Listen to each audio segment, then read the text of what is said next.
Well, they make it official, and only one spring training game left. We know the exact roster announced by the Cubs. Got some good news. Ian Happ is ready to go. He'll be on the team. Alexander Canario sent back to the minors. We're going to talk about the roster, wrapping up things in spring training. One more game, and then the Cubs and the Rangers on Thursday. It's an exciting time of the year. Make sure you guys like and subscribe. Give us a thumbs up. That's a great way of saying go Cubs. Get in that comment section and hit the bell so you know when we're dropping new content. Let's get this party started. Go Cubs. Here's your invitation.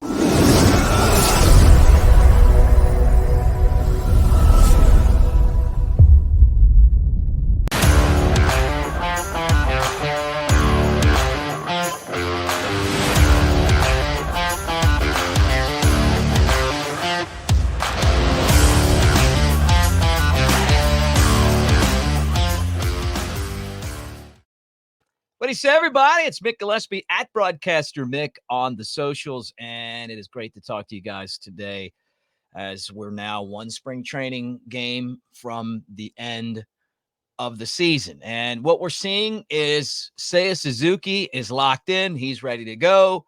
Cody Bellinger is going to be Cody Bellinger. And we kind of have now, with this complete roster, an idea of what things are going to look like. So let me start with this. Ian Happ returns. Just a couple of days ago, Craig Counsell said that his hamstring situation had plateaued, wasn't in the lineup. Trying to figure out, like, what exactly does that mean? If it's plateaued, that means it's, kind of is what it is. And you thought, well, maybe that would indicate that he's not going to be ready to go. Well, that's not the case. He is ready to go, and that's good news for the Cubs. Now, you wonder how that's going to affect the switch-hitting Gold Glover. Is he going to be ready to play every game? Are they going to limit him? I can remember watching guys coming back from hamstring issues, and you play him one game, you sit him the next. Maybe he DHs a lot early on just to give that hamstring rest so that you have him for the entire season. And when you're putting this team together, it does answer a question mark. I mean, as far as what your outfield is going to look like, your starting outfield. So now you know it's going to be Happ and Bellinger and Suzuki with Tachman, and then Miles Mastrobuoni is your fifth outfielder, infielder, utility guy that makes the team, right? Infield talking wise, no surprises there, right? You got Michael Busch and Chris Morel on the corners. Those are big question marks. We're going to get into that in a second. Then the middle infield, solid, 2 Gold Glovers, Dansby Swanson at short, Nico Horner at second base. And then again, Mastrobuoni. And then don't forget about Nick Madrigal. He came back too and hasn't played a lot of spring, kind of in the same spot as Ian Happ, was dealing with an injury. How healthy is he going to be? How much are you going to be able to use him? Is he ready to go? Is he not ready to go? Some guys don't like spring training and just prefer to get to the regular season. Other guys like to get those at bats. So it's hard to say, and I don't want to speculate other than it was a question mark. We didn't know if these guys were going to be ready. So Patrick Wisdom does end up on the IL with the back issue, and that's it. So it could have been Happ, it could have been Madrigal, and it could have been Wisdom. It said it's just Wisdom that's on the IL, which means that Alexander Canario was cut. Now, this is concerning to me. And the reason why it's concerning to me is you've invested a lot in your minor league system.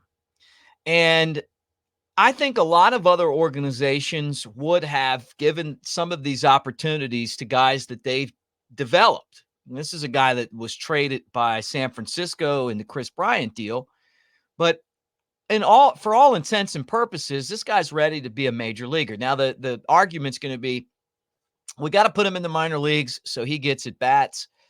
At the end of the day, the only thing that matters is that you win at the big leagues. And can he help you win? Is he a better option than some of the other guys you have? I don't know. I mean, you've got a lot more versatility when you talk about Madrigal and Miles Mastrobuoni, but you have more power, more star potential when it comes to Canario. And he was the last guy of the position playing youngsters to hang around. And I think the reason why is they were waiting to see if Ian Happ was going to be ready to go. And we didn't know. I don't think they knew either. But Ian Happ being ready to go means that Canario was cut, right? Cut yesterday. And that kind of rounds out what your roster looks like. But it is good to have someone like him who's ready to go in case you need him. Say Happ, gets out there and the hamstring continues to bother him, then, obviously you're going to have him kind of to fall back on. Now let's talk about just the position players here. And let's talk about some of the biggest strengths of this team. First off, you absolutely love the middle infield defense. It was a staple of the success that this team had last year. Dansby Swanson at short and Nico Horner at second. And both guys played so well. And both guys won Gold Gloves. Now, you wonder how having someone who hasn't played a lot of first base as a pro as your first baseman is going to affect your middle infield. I mean, you think about Anthony Rizzo. I think he's a great example because he was so good defensively. How many times does he save an error by making a nice pick at first base or just knowing how to field different throws to first base? And there's all kind of different throws. I know it's something that some of you guys probably have never thought about, but it's just the way that throws move, right? The way that people throw is different. Some guys throw and they have a natural rise. Some guys have a cut to it. Some guys knuckle throws. I mean, having a good first baseman is someone that knows how to deal with all of that stuff and also has good hands on the pick. Now, I got to tell you, watching Michael Busch, he's actually done a really nice job this year defensively through spring training, playing a position that he played in college and hasn't done a lot of as a pro. I think he's really looked good and gotten better. Now, that doesn't mean he's a Gold Glover. That doesn't mean that he's not going to have hiccups. All of that stuff's going to happen. But the middle infield defense and having those two guys is going to make it easier on him because you're going to get better throws. Now, we're talking about first base, and we got to talk about third base. One of the biggest concerns is the defense on the corners. Christopher Morel, we talked about it a lot during spring. And, I got to say, you guys in the comment section, you're so good. I read one yesterday, and they were talking about Ron Santo made 30 errors his first year playing third base, that he was converting from catcher to third base. And that's true. I mean, and Morel has all the tools to be an excellent defensive player, and particularly at third base.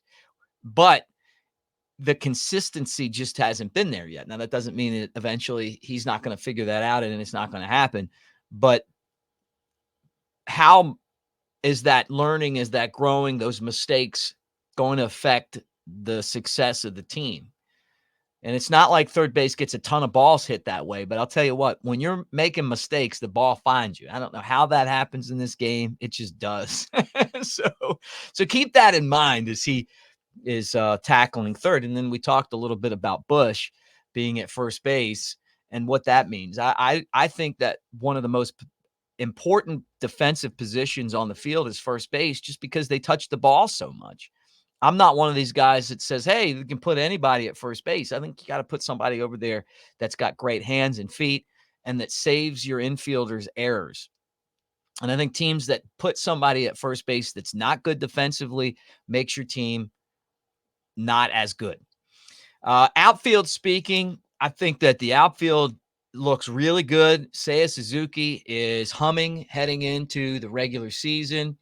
I think that is a big deal.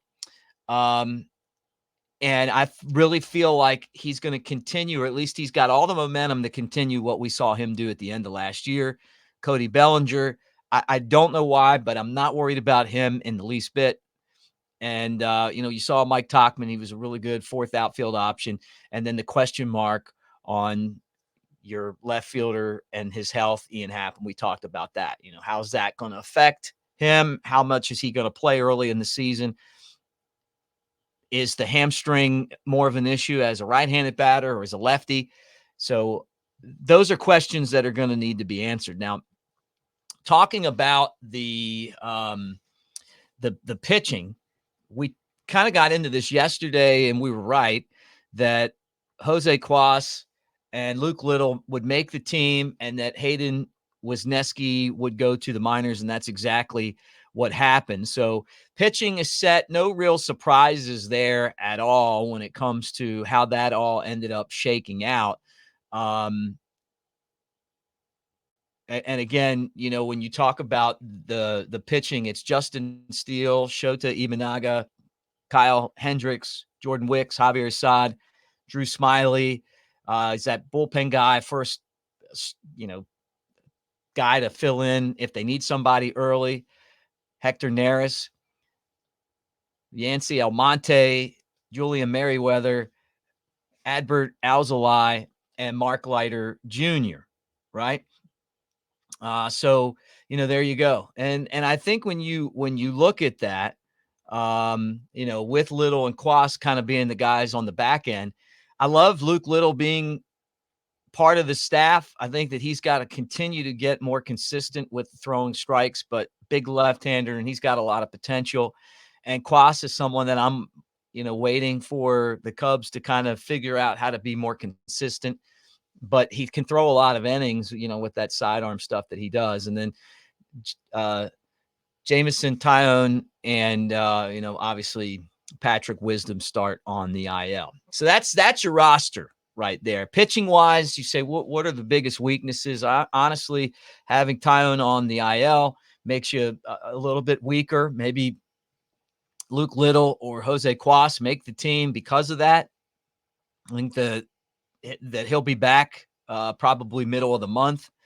Justin Steele getting ready for that matchup on opening night against Nathan Eovaldi. Took one off of the knee, had a contusion. How's that going to affect him? Kind of another question mark health-wise. But he's a Bulldog. We talked about that. And I think all of you guys appreciate him as much as I do. I mean, just watching this guy who refuses not to be there, who refuses to miss that opportunity. You love that, but you just don't want him to get hurt, to get beat up in a start when maybe it would have been smarter to move him back. But I also love those guys that say, give me the ball. The old school pitchers that want that opportunity. And, remember last year Steele was so good, and he obviously earned this opportunity and he wants it. So that's what's coming up on Thursday. Great spring training overall. No surprises on this roster, really, to me, other than Christopher Morel playing third base. But we speculated that was going to happen because the Cubs had to decide whether they were going to go out and get someone or they were going to give him the opportunity. And then obviously there's some guys in the minor leagues that are pushing and that you may see sooner than later. Canario is one of those guys. You wonder how Matt Shaw is going to develop. How about Jake Slaughter? Talked about him a little bit. Not on anybody's prospect list. All he's done is play good third base and hit a bunch of balls really hard. And so you may get into a spot where you say, hey, you know what? Let's give this guy an opportunity. That's how strong the Cubs system is, though. You got guys like him that really aren't on the prospect guides, but can play. And if you've watched the spring training games, I mean, he's really been pounding the baseball. But what you want is that, whether it's Matt Shaw or it's Jake Slaughter or whoever, you want some backup in that spot at third if it doesn't work out with Morel or if something happens and someone gets hurt. Owen Casey, talked about him yesterday. He's knocking on the door. All he did this spring was absolutely light it up. And he stole the show. It was his spring training. He had the Javi Baez, Chris Bryant type spring training where you just had to pay attention to him. You guys have asked me in the comment section, what's the deal with David Bodie? I don't know. And maybe they don't feel like he's as versatile position playing wise to match up with Miles Mastrobuoni. Plus, Mastrobuoni's left-handed and he's right-handed.